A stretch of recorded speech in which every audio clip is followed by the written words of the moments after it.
Sekelompok orang membuka peti mati lapuk. Di dalamnya ada jenazah wanita berusia ribuan tahun dan banyak emas serta permata di sekelilingnya. Orang-orang itu sangat gembira. Saat itu, Xuanlai menyadari ada sesuatu yang bergerak di dalam peti mati. Kelompok itu berdiri ketakutan. Tiba-tiba, sesuatu hitam melompat. Semua orang panik dan berlarian. Benda hitam melompat ke sana kemari, menyerang kelompok itu, lalu kembali ke peti mati. Melihatnya, seorang pria mengambil sekop memukulnya, tapi malah memukul orang di sebelahnya. Sementara itu, benda hitam aneh itu sangat lincah. Semua orang mencoba memukulnya dengan cangkul dan sekop, tapi setiap kali sekop dihantamkan, benda itu sudah hilang. Setelah diperhatikan, benda itu menempel di sekop, lalu melompat ke baju seorang pria dan merayap keluar dari celananya. Saat itu, pisau berhasil menebas benda itu.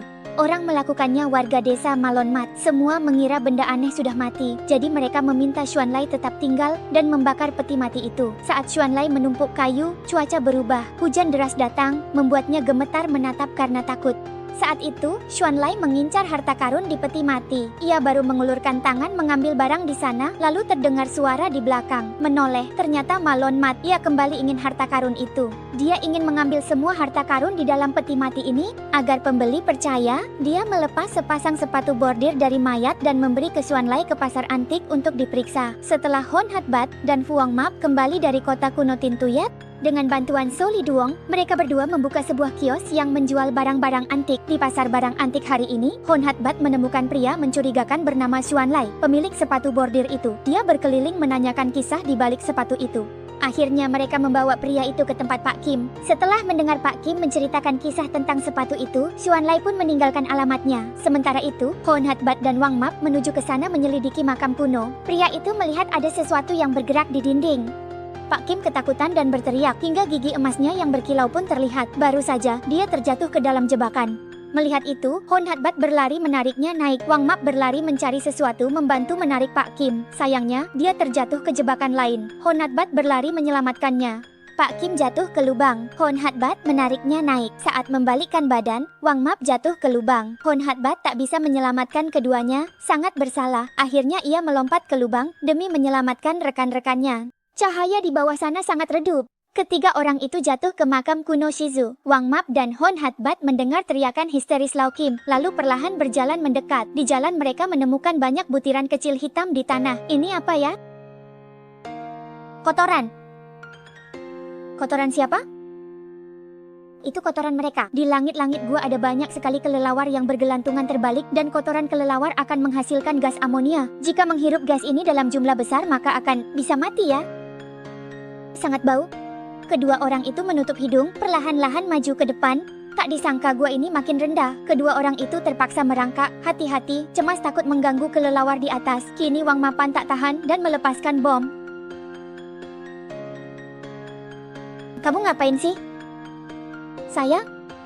Aku tidak sengaja. Sialnya, pantat Wang Mapan menyenggol kelelawar di belakang, membuatnya kaget dan menggigit pantatnya. Wang Mapan berteriak kesakitan. Teriakannya membangunkan kawanan kelelawar. Mereka langsung terbang ke arah mereka. Kedua orang itu langsung lari terbirit-birit. Dalam kepanikan, mereka menemukan sebuah gua kecil dan segera masuk ke dalamnya untuk menghindari serangan kelelawar. Tidak tahu sudah berapa lama, kedua orang itu melihat tidak ada suara di luar, lalu merangkak keluar. Sialnya, mereka menabrak kerangka putih di sudut gua. Mereka juga menemukan kepingan milik Wujin. Saat ini, mereka belum tahu bahwa kerangka itu milik Wujin, perwira yang menggali makam untuk mengusir roh jahat, dan juga orang yang lama mereka cari. Setelah memperhatikan kerangka itu, mereka sadar ini adalah seseorang yang terkenal. Dari tubuh kerangka, Wang Map menemukan kepingan milik Wujin. Benda itu diwariskan turun-temurun, tapi kini dianggap punah. Sekarang hanya ada 3 keping, dan yang dipegang 2 orang ini salah satunya. Setelah itu, Hu Yibat menemukan keping giok berukir naga dari zaman negara-negara berperang. Untuk menghormati para pendahulu, mereka menumpuk batu membuat makam kerangka itu. Saat itu, Lao Jin berlari panik ke arah mereka. Di belakangnya ribuan kelelawar menyerbu ganas. Meski kedua orang itu memanggil, Lao Jin ketakutan tidak tahu harus lari kemana, malah menabrakkan kepala ke dinding. Melihat kawanan kelelawar makin banyak, Hu Yibat segera melempar dinamit untuk meledakkan tanah dan batu, menutup jalan belakang, menghentikan serangan kelelawar tepat waktu. Kedua orang itu buru-buru menarik Lao Jin keluar. Setelah diperhatikan, lubang di dinding itu gua kecil digali pendahulu yang telah meninggal. Mereka mengikuti gua kecil, merangkak masuk, lalu menemukan ujung lain gua, itu kuil tulang ikan di atas gunung. 3 orang itu berhasil keluar. Namun saat itu, Lao Jin melihat ada sebuah tanda khusus di punggung Wang Map. Setelah diperhatikan, itu sebuah titik merah seperti bola mata. Di punggung Hu Yibat juga terdapat titik merah yang persis sama. Mereka saling memandang dengan bingung. Hu Yibat mulai mengaitkan semua kejadian yang terjadi. Ia teringat orang tua buta yang pernah mereka temui adalah ahli. Semua tahu orang tua buta ini pernah bertanggung jawab atas Gunung Wuling Chen Yu lama. Setelah mendengar ketiga orang itu ingin mencari makam kuno Shizhu, ia jujur menceritakan segalanya dan bahkan meraba wajah Hu Yibat untuk meramal nasibnya. Aneh sekali. Sungguh aneh.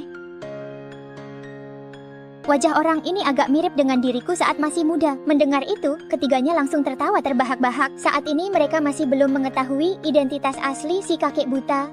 Karena tidak memahami maksud tersembunyi dalam ucapan si kakek buta, ketiganya pun mengabaikan peringatan darinya. Mereka tetap pergi ke makam kuno dinasti Zhou Barat. Saat itu Hun Hatbat sadar kakek buta itu bukan orang biasa. Ia sudah lebih dulu memperingatkan bencana-bencana yang akan terjadi. Misalnya, kuil ngucot ini juga sudah pernah disebutkan olehnya. Karena itu, Hun Hatbat ingin menemui dan belajar dari beliau. Namun, saat ketiganya keluar dari kuil, mereka melihat Soli Duong sudah berdiri di luar menunggu sejak lama. Di rumah penginapan Chotio, ada ruang rahasia penuh barang berharga. Sejak Soli Duong kembali dari kota kuno Tintuyet, ia sangat tertarik dengan kisah kakeknya. Suatu kali, ia menemukan ruang rahasia di rumah kakeknya. Di dalamnya ada benda kuno yang ditemukan kakeknya dari kuil Trancau, termasuk benda aneh yang bisa berputar ini dan 2 jimat Mokim. Ada juga tempurung kura-kura bertuliskan aksara aneh diambil dari situs peninggalan kuil kuno Taiha. Dari buku harian penginapan Chotio, Soli Duong memahami misi kakeknya. Untuk memahami aksara di tempurung kura-kura itu, dia pergi ke Beijing mencari Profesor Ton, ahli aksara kuno. Setelah beberapa waktu meneliti, Soli Duong dan Profesor Ton menemukan Honatbat yang baru keluar dari kuil Ngucoch. Ternyata di punggung Soli Duong juga ada bercak merah yang sama. Dia adalah keturunan yang mewarisi teknik Banson Giap dalam keluarganya. Keluarganya selama beberapa generasi telah dikutuk oleh bercak penyakit yang sama, di mana Hon Hatbat dan Fuang Map di kota kuno Tinhuyet juga terkena kutukan Tintuyet. Karena itu, di punggung mereka juga muncul bercak merah yang sama seperti miliknya. Ini penyakit akibat virus. Virus ini mengganggu penyerapan ion besi oleh hemoglobin sehingga darah berubah kuning dan kemampuan menyerap nutrisi menurun. Akhirnya, penderita meninggal karena kekurangan nutrisi dan hanya bisa sembuh jika menemukan Istana Trancau atau Fong Huangjan menurut legenda. Namun, Istana Trancau telah lama musnah bersama dinasti Shang, sejak itu tak pernah terlihat. Konon, Chu Wenfeng menulis petunjuk ke Istana Trancau di tempurung kura-kura, tapi tempurung itu pun hilang. Sejak itu, tempurung kura-kura itu dikenal generasi berikutnya sebagai Longkot Tien Tu. Soul 18 sangat penasaran, mengapa Soli Duong tahu tentang penyakit Kotio begitu jelas. Ia pun bertanya, apa hubungan dia dengan pendeta Banson? Karena saya adalah keturunan Banson.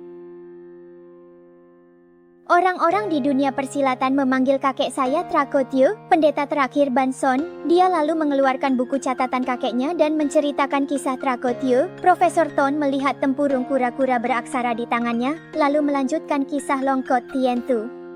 Inilah tempurung kura-kura berukir aksara yang ditukar Trakotio dengan satu lengannya. Pada masa dinasti Tang, ahli Feng Shui Li Tuanfeng mendapat perintah Li Dedan mencari Istana Trancau. Beliau menghabiskan setengah hidupnya dan akhirnya menemukan catatan tentang Istana Trancau, yaitu Longcot Tien Tu. Setelah penelitian penuh dedikasi, akhirnya beliau berhasil mengetahui lokasi Istana Trancau. Namun, saat itu Li Tuanfeng berpikir jika Istana Trancau muncul lagi di dunia, hal itu tidak akan membawa kebaikan bagi semua orang. Karena itu, ia membagi Longkot Tien Tu menjadi 2 dan hanya memberikan setengahnya kepada Li Dedan, yang kemudian jatuh ke tangan Ling Guyango, penguasa Xixia. Trakotio menemukan setengah Longkot Tien Tu di makam kuno Xixia, setengah lainnya konon tersembunyi di makam Li Tuanfeng. Jika bagian tersisa ditemukan, lokasi Istana Trancau akan diketahui. Kata Hon Hatbat, tempat ini kampung halaman Li Tuanfeng. Setelah meninggal, orang ingin dimakamkan di kampung halamannya. Karena itu, dia yakin makam Li Tuanfeng ada di sekitar sini. Lalu, Hon Hatbat menemui Tranmu dan memberikan potongan giok emas ditemukan di gua. Soli Duong memberitahu Tranmu tentang kutukan bercak merah. Tranmu sangat terkejut, lalu bertanya dari mana dia mengetahui hal itu. Tanpa ragu, Soli Duong menceritakan semuanya, bahkan mengatakan Trakotio adalah kakeknya. Mendengar nama yang dikenalnya, Tranmu ingin menyentuh kepala Soli Duong untuk memastikan apakah itu benar. Sedikit lebih tinggi,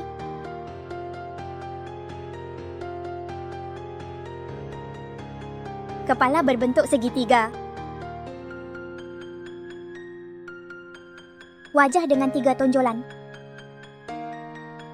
Ternyata benar dia. Setelah itu, Tranmu mengeluarkan sebuah pisau. Soli Duong langsung mengenali bahwa ini adalah Tiu Tanfeng yang hanya dimiliki oleh prajurit Exalin. Saat itu akhirnya Tranmu mengungkapkan identitas aslinya. Saya sebenarnya adalah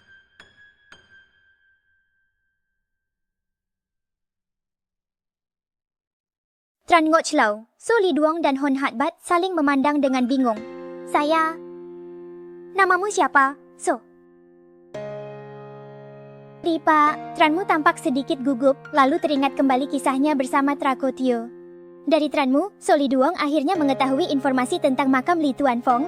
Untuk menemukan lokasi pasti makam itu, harus menemukan Noi Tang Fien terlebih dahulu. Tadi kamu bilang apa? Museumnya? Ya, kau benar gadis. Taman bagian dalam ada di sini, benarkah? Episode pertama dari serial ini berakhir di sini. Klik follow untuk menantikan episode kedua besok.